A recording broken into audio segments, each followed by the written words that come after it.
Hello mga followers ko, thank you. Nakikita nyo naman, magpa 500 na.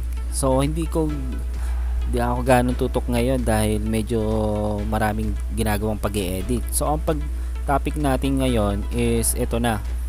Malalaman nyo na bakit ako nakikipag-react sa inyo o nakikipag-comment sa mga reels nyo.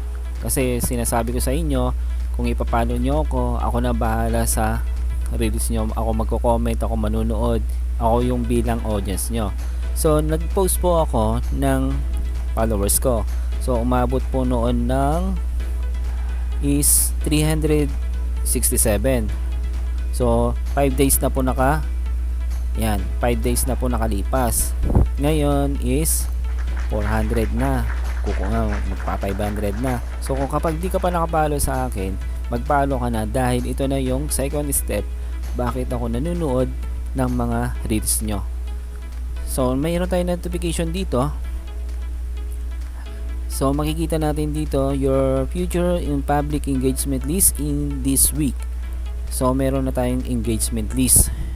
So ngayon is 9.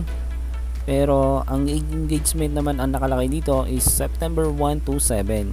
So parang 1 week siya. So sa 1 week ito yung ginawa ko.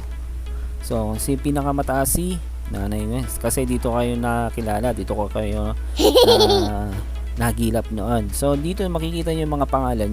Ayan, mga points nyo. Ayan. Ayan. So bakit mayroon points? Mayroon din yung mababa, mayroon din yung mataas. Ibig sabihin po, pinapasok ko po yung mga reels nyo. Kung bago ka pa lang is mababa pa po lang po yung points nyo. Ayan.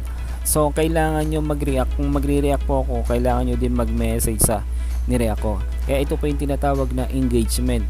Isa po itong engagement. Kailangan po sa mga content creator. Kung isa ka pong content creator at gusto mong kumita sa Facebook ng reels, ito yung po yung mga gagawin mo. So kapag di ka pa nakapalo, pumalo ka na. Dahil isa na akong viewers ng mga reels mo. So hanggang dito na lamang. Antabayanan nyo yung mga susunod na gagawin natin sa Facebook. So, bye-bye. Dito muna. Hating gabi. Ngayon ko lang in-edit ngayon to. Alam mo, nag-edit kasi ako sa YouTube. So, thank you.